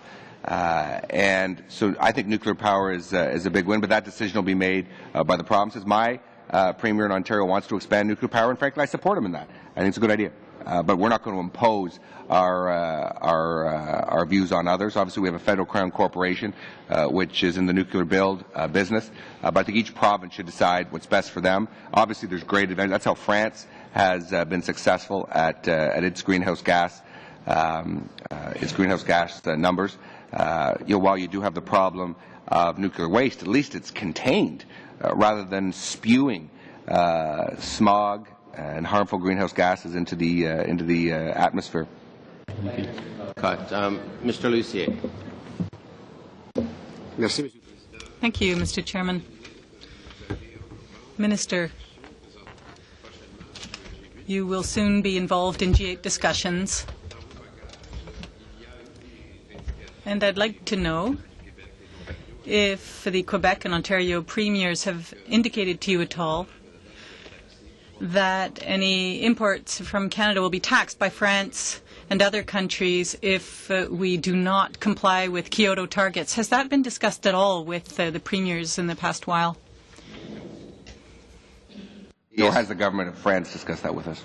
Do you have any strategy to counter any potential taxes imposed by those countries?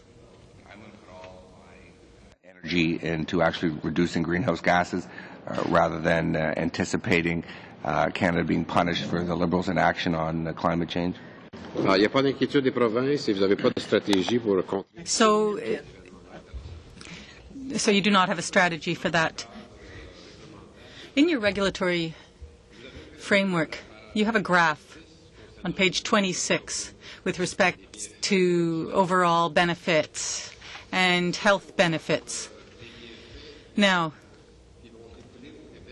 if we look at the benefits in Quebec of approximately $2.2 billion and 1.6 in Ontario, there's a $500 million gap between both provinces.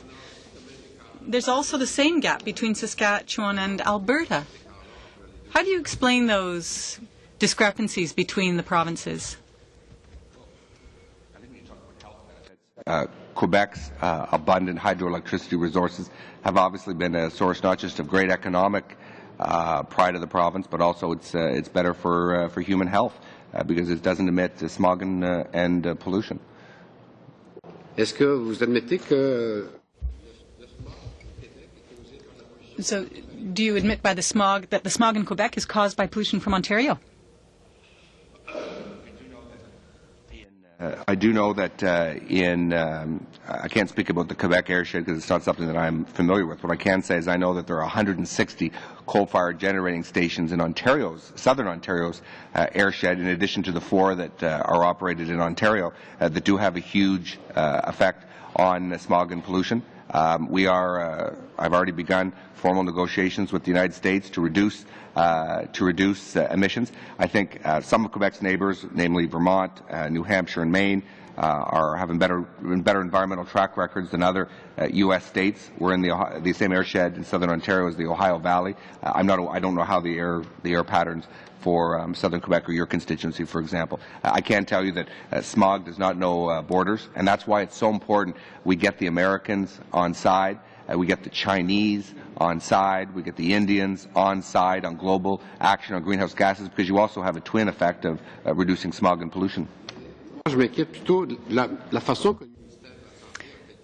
I'm concerned with the way in which these benefits were calculated. I don't know if Ms. Cleroux was involved at all. A mathematical model was mentioned at one point in time, and a certain amount was assigned to each death. But there is a $500 million discrepancy, and that's enormous. Do you think that should involve any sort of legal action? I mean, if a province is being polluted by another province by greenhouse gas emissions that affect their health, perhaps they should act. To do that, I think it's incumbent upon us in Canada to clean up our own act. My job as Minister of the Environment is to clean up our act. We have begun negotiations to expand in my first 3 months on the job, to expand the Canada-U.S. Environmental Accords, to expand particularly on particulate matter, which is one of the most harmful ones. There's no doubt that coal-fired generation is bad for human health. There's no argument with you on that. I make no argument with you. That's why we're clamping down on it with the Clean Air Act, with our regulatory package on industrial smog and pollutants.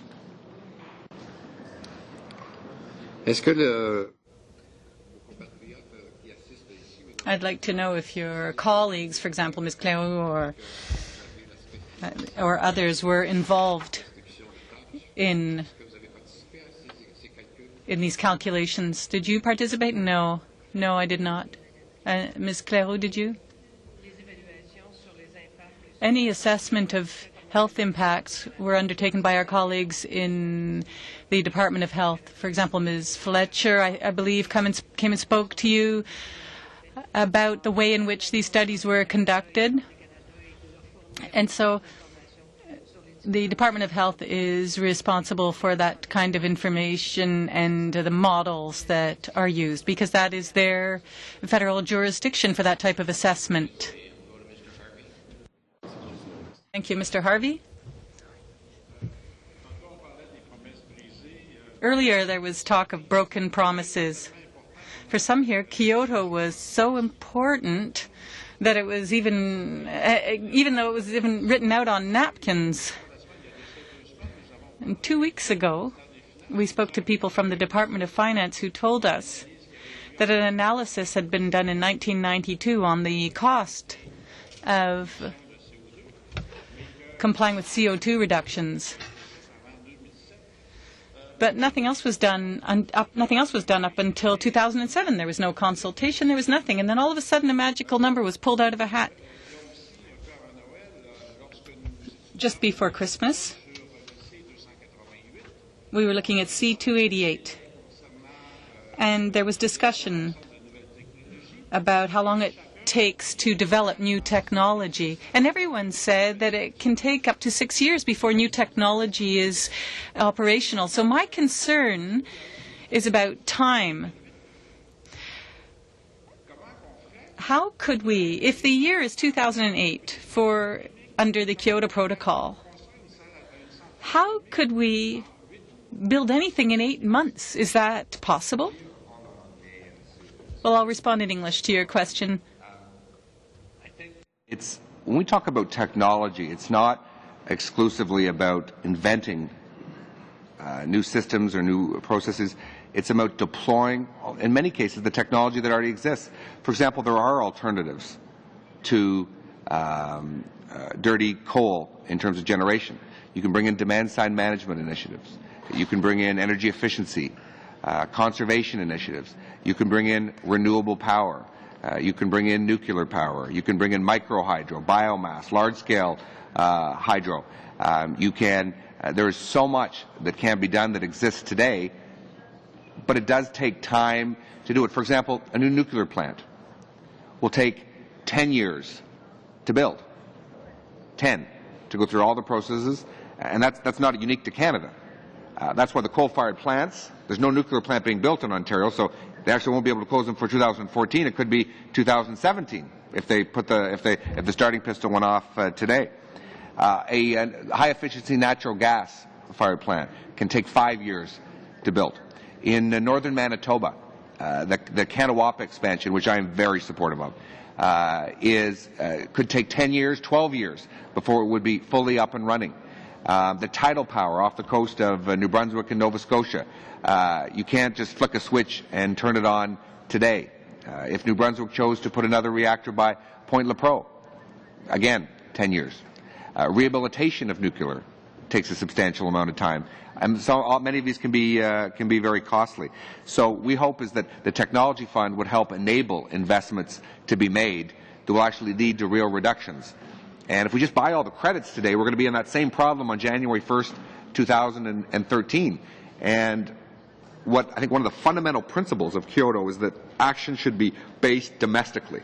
The European Union, for example, is saying to one member country, I understand, that they shouldn't look at any more than 20%, 30% from international credits. That the object of the game here is to reduce greenhouse gas emissions at home.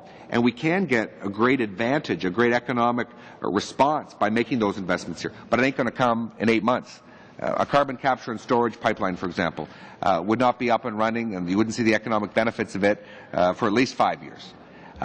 The economic benefits of expanding other energy sources don't happen overnight. So that I wish you could just flick a switch, but that's why it's essential we get started, that we get these new technologies deployed. And the Technology Fund, I think what's good about it is it's capped and it goes down. It's not an unlimited amount, and it's essential that we get on with it and get those investments made so we can clean up our act. Thank you, Mr. Chairman. How much time do I have left? Well, the Liberals have told us many things. For example, that there's no limit on greenhouse gas emissions for oil sands. What do you say to that? Industry in this country to reduce their intensity in greenhouse gases. That is absolutely essential. The 33% reduction in intensities will break the back of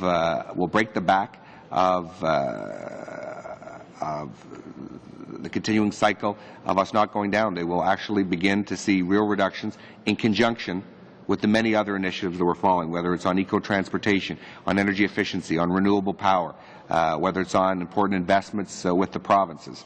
Absolutely essential. Mr. Cullen.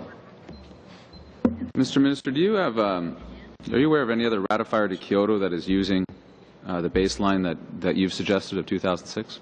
I'm just not familiar with what other countries are doing. I know. Can any of your officials? I know that many countries are struggling to meet their Kyoto targets, and I'm not responsible for other countries. I'm responsible for Canada, and I'm responsible for the situation I find the Canada in today. international meetings. I recall the last minister, your predecessor, talking to other environment ministers around the world and talking about our targets and not referring to the actual baseline that she was using at the time, which is 2003, which was 2003. You've now moved it to 2006. There is no other country, I'll inform you if you don't know, that is a ratifier to the Kyoto Protocol that is using the baseline that your government has suggested. When this breaks down to a question, you've talked about accountability and trust on such an important issue. You are asking Canadians to trust your government when it has not received a single validation from any of the groups, environmental groups working in this country on this issue, not one on this plan.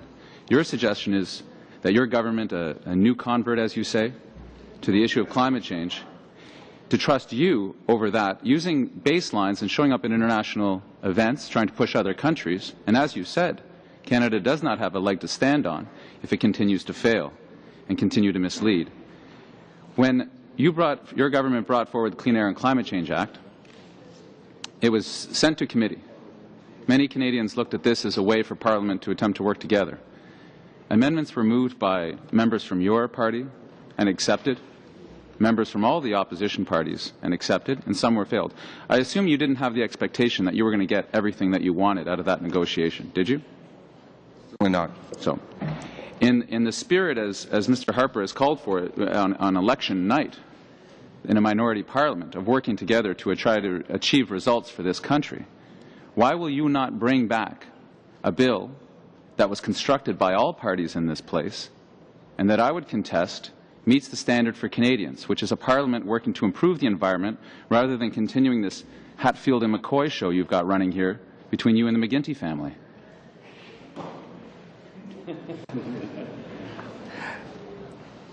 I genuinely had hoped that we could have found a balanced approach with Bill C-30. I think you know that. I think you know I made best efforts to try and find a bridge to get a bill that all parties could support. We didn't find that consensus. The premiers. I just want to understand. I'd like to finish this. We didn't find a consensus. We did that on the Federal Accountability Act, and I think it was a good collaborative effort, a tough one, but a good collaborative effort. And it does disappoint me that the government and the opposition parties weren't able to find a consensus on that bill. I do know that the provincial premiers can't find consensus. I do know that the provincial ministers of the environment can't find consensus. I do know that industry and environmentalists can't find consensus. It is a tough issue to find consensus on, and that is why it is absolutely essential that we take action. Here's an offer and Canada's for you. New government is prepared to lead. Offer. You dislike certain aspects of the rewritten climate change bill. You've said you like other aspects of the bill. Is that true? There are some things. I mean, I like the energy efficiency. I like the biofuels. I like the indoor air pollutant stuff. I don't like the unlimited license to pollute. I don't like the fact that the Minister of Environment, with a stroke of a pen, could exempt a particular area from the clean air portions of the Act. Opportunity to bring this bill back to Parliament and make amendments. Will you do this, sir?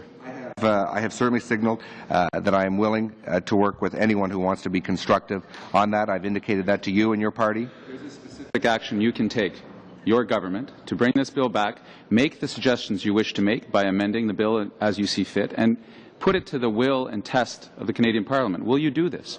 Part of our parliamentary process is that on government bills, government does have a capacity and a responsibility to be involved and to have an element of leadership. I think we showed a degree of good faith. I really regret it didn't work out. Refuse to take that moment of leadership to reintroduce a bill and allow the changes you wish. A question about legitimacy and trust. Colin, please. As you've set this piece up, it's done by regulation. Is it not true by the stroke of a pen the minister, some future government can eliminate this entire package by not seeking the will of Parliament? To put it all in legislation. But you didn't, sir. but because we work with the opposition parties and weren't able to find a consensus. There has not been a consensus developed anywhere on this issue in this country. Environmentalists and industry disagree. The premiers can't come to agreement. I met with the ministers of environment yesterday. Half of them wanted credit for having a big forest or having. I mean, it became down to discussion of who's going to get credit for what. I'm not passing the buck. I am telling you, I am not. That's why we're acting, and we're the national government. The time has come to act, and we are acting. Please. Thank you, Mr. Minister, for attending, and I do want to thank. I don't like to pick on Mr. McGinney, but it was kind of fun. You opened up the meeting today by saying you were objectively disappointed. I find that amusing. I'm sure if we took a poll around here, that everybody would find you completely objective on our plan. First thing I'd like to talk about is we've talked about the base year, 2006 versus 1990, and last week when there was some evidence given, can you explain the choice? When we talk about the 2006 and 1990, there was no detailed information going back to 1990. We only had like 2004. We had some national. I just want to clarify that, and I think, Ms. Cleroux, you gave this evidence last week. Did we have? Since I'm a firm believer, you can't manage it unless you can measure it. Do we have the by industry segments numbers for back in 1990? The detailed information at our disposal goes back to 2004. We don't have detailed information from 1990 to 2003. So what we have is estimates that have been done at different occasions for different attendance to international meetings, but a national inventory for Canada goes to 2004, 2005, and after. Okay, so basically, in order to come up with a comprehensive plan and to be effective, choosing a year like 2006 is much better from an industrial standpoint if we're going to set targets on industry right down to a facility basis. Is that true? Would you agree?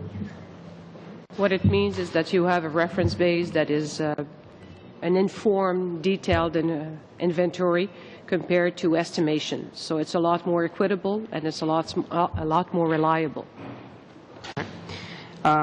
We talked about, a lot has come up on the oil sands in the last in discussions today and in our study that we did in Natural Resources Committee as well, and certain claims of how the oil sands could grow and by 3 times, 5 times, and considering the labor issues associated with that, I question whether we could get that much anyway. But there was also a comment on the news this morning about that Alberta has more of a problem with their electricity generation sector than they may have from an oil sands perspective. Also, the Premier of New Brunswick has suggested some serious concerns about going down the Kyoto path too quickly from an electricity generation sector. So can we talk a little bit about the dollars that are going to be invested from an energy perspective in the electricity sector? I think the Premier of New Brunswick has been a voice of reason in all of these discussions, recognizing the reality that it's going to be hard to meet the Kyoto commitments in the Kyoto timeframe. I think the coal-fired electricity generation is going to be undoubtedly one of the biggest challenges that we face in dealing with climate change. It's not easy, as my Premier has discovered. I think some provinces, like Alberta and Saskatchewan, like Nova Scotia, I think there's a coal-fired plant or 2 in New Brunswick. It is going to be a challenge. Even Ontario, it's going to be a challenge under these regulations in order to meet them. I think that carbon capture and storage in some parts of the country is a big part of the solution. I do believe as well, though, that where that's not an option, it's going to be very tough unless new technologies are developed and deployed, and that's a big concern, particularly for the competitiveness of our industry. What I don't want to see is any perverse environmental effects. We could close down the coal-fired plant in Lambton, Ontario, but if we're going to import electricity, dirty coal-fired generated electricity from Michigan, we won't have accomplished anything for clean air or for climate change. So I think technology has got to be our friend in this, and I think it's also an area where Canada can hopefully provide some leadership around the world to developing countries for the use of carbon capture and storage. I don't know about the geology and geography of New Brunswick to know whether that's an option for them. Very briefly, half a minute. Just real quick on the comment that was made, $844 million that we're going to be spending in 07-08 on climate change, or the environmental file versus 1.5 in the last 6 years, 1.5 billion. Do we see that escalating quickly? Because we've heard a $9 billion figure given as well. The $9 billion comes as a result of initiatives announced prior to Budget 2007, and also Budget 2007 initiatives, and they extend for many years. In 2006-07, deals with clean transportation, other environmental measures in the order of about $2.9 million, as well as investing in cleaner energy, $1.5 million, and $255 million protecting Canada's natural heritage and national water strategy, for a total of $1.7 million. This continues on in the order of from Budget 2007 for about it's about $1 billion, 07-08, and 08-09 about another billion, and then it goes on for many years up to about 2016 and 17. And I think, Mr. Chair, you had asked that we provide details of this, and we can make this available to the committee. Thank you. If we could go to, I believe, Mr. Rota and Scarpalacia, splitting your time. Yes, thank you, Mr. Chair. Mr. Minister, we spoke of the Pembina Institute earlier, and you think very highly of them, as all of us do. They put out a report dated May 28th, and in that report, they identify 20 important design details that allow for loopholes to be widened and new ones to be created. Now, in listening to you this morning, your plan is, I guess, you say perfect, but I'll just say you say it'll work. Now, there's a significant discrepancy to saying that something works and there's significant problems with it. My question to you is, who's misleading Canadians? Is it the Pembina Institute, or is it you? Well, I think Mr. McGuinty or Mr. Godfrey earlier spoke about people that are independent and objective. And if while well respected, if you author the competing plan, Coca-Cola isn't going to say anything good about Pepsi. I can tell you that we made a conscious decision on these various design elements to actually work with provinces. We respect that this is a shared jurisdiction. We want to work with industry. We want to work. The offset system was one thing we spoke about. Yeah, we haven't come forward with all the mechanics of that because we do want to consult, and we are. The consultations began the week after we tabled our plan. We've come forward with the targets. We've come forward with the architecture of the regulations. How do you answer to this report, then? Maybe if you can just. So we're going to consult. That's why that we're actively consulting. We've already begun. We've begun that the week after we tabled the plan in Toronto. I guess you face a choice. Either you're accused of not consulting and ramming everything through, or B, you're accused of not having all the details. I think a period of several weeks, several months of consultation with environmental groups, with industry and the provinces, I think is worthwhile. The provinces actually asked for expanded involvement in the consultations, which I was happy to expand with the department just yesterday. Okay, let me move on to another question then. Over the weekend, you stated that the main reason for the reduction in greenhouse gas emissions in Canada between 2004 and 2005 was a reduced reliance in Ontario on coal-fired electricity. In particular, you pointed out the fact that nuclear power production increased that year, and as a result of that decision made by the Ontario government in particular, the summary of emission report states that the flattening of the growth curve between 2003 and 2005 due primarily to significant reduction in emissions from electricity production, coupled with reduced demand for heating and fuels due to warmer winters and a reduced rate of increase in fossil fuels production. I want to ask you, why did the department attribute the reduction of greenhouse gases in Canada to reduce reliance on coal-fired electricity when in fact there was a 10.5% increase in emissions from Ontario's plants in 2005? And are you aware that the whole of Canada's 23 largest coal-fired electric stations increased their emissions by 3.7% or 3.8 megatons? How did that benefit Canada's emissions? What we did is point out the facts as the department presented them to me with respect to the warmer winter and with respect to increased nuclear generation in Canada. I'd be happy to ask my senior associate deputy minister or assistant deputy minister to explain that. Those are the facts as they presented them to me. Scarpellegia is going to Can we be go very, to one of your... get a very much longer answer. You want the answer, Mr. Scarpellegia, or your time? No, you can give the answer. Well, I'd like my time. I'd like both, in fact. Sorry. Can I have both? Okay. Go ahead, Mr. Scarpellegia. Thank you. I just want to clarify something. Is there money in the 2006-2007 estimates for the Eco Trust? Those were passed by Parliament before the end of March, and that money has left the federal treasury. That was paid for out of last year's budget, and has already left the federal treasury. So it is the check is more than in the mail. The money's the check's actually been cashed. It's okay, 1.519 billion. I just have a question about, you mentioned market signals or signals, and I'd like to talk about market signals and other signals. Obviously, you must believe that businesses react to signals.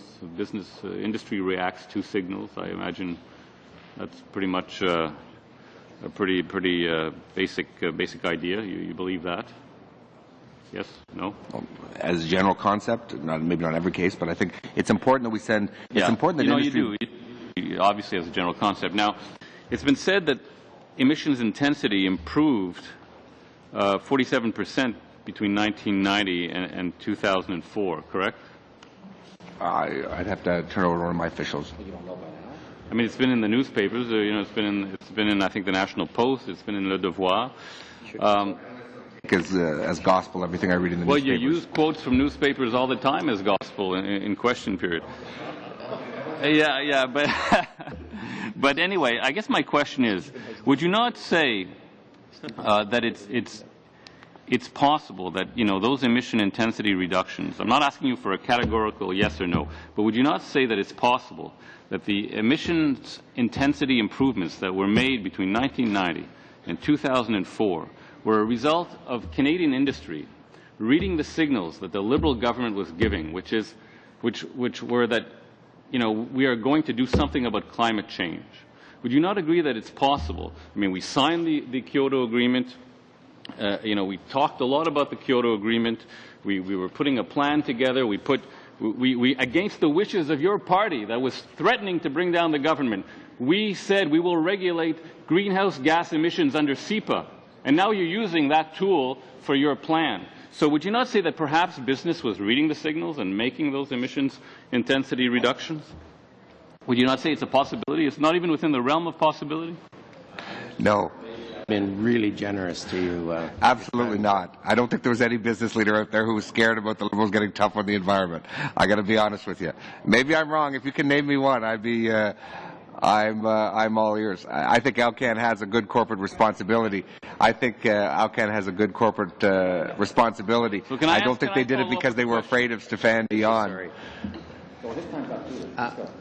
Anyway, Elizabeth May said the Liberal government in 1997 was the worst environmental record of any government in 20 years. Thank you, Mr. Minister and staff for attending. I think it's been very informative.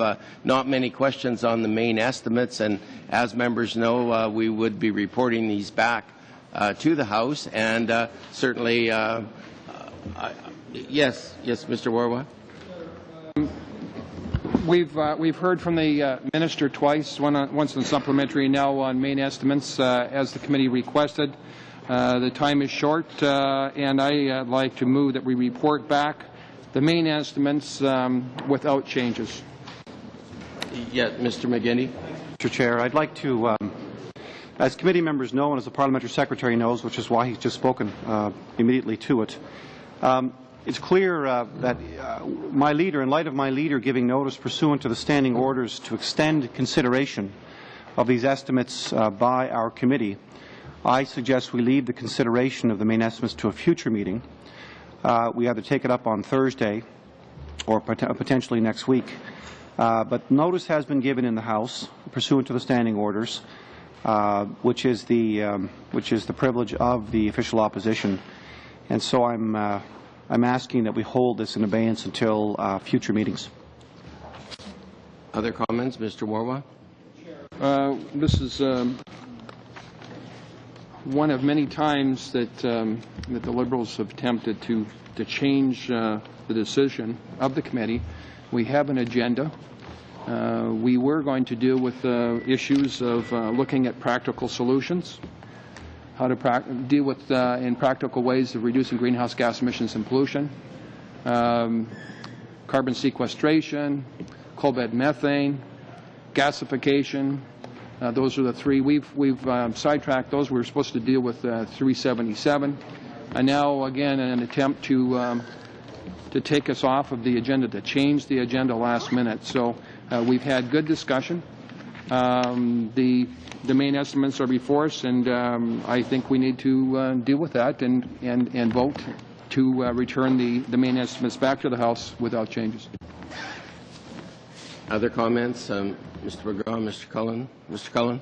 Just quick, I'm attempting to understand this procedure as we go. This is something the official opposition can do once. Yes. Okay. This might clarify it. Section 81(4)(b). Not later than the third sitting day prior to May 31st, the Leader of the Opposition may give notice during the time specified in Standing Order 54 of a motion to extend consideration of the main estimates of a named department or agency, and said motion shall be deemed adopted when called on motions on the last sitting day prior to May 31st.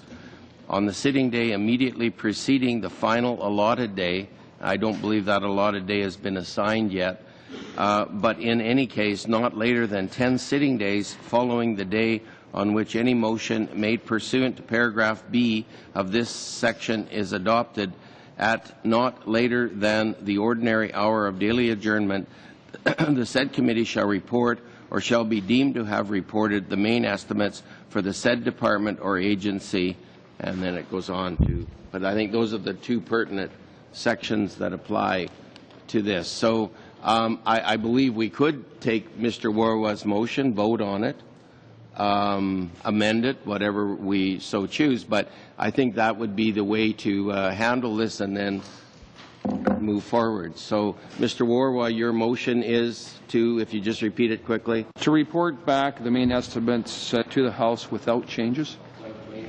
Everybody's heard the motion. Mr. Cullen, did you have a... Was there a notice of motion, or was this just presented just now? It's on the subject of today's meeting, which is, of course, on the main estimates, so it's legitimate to... Legitimate. I just want to make sure we hadn't seen it before. And we haven't. Okay. No. So those in favor of Mr. Warwa's motion? Those opposed? Defeated.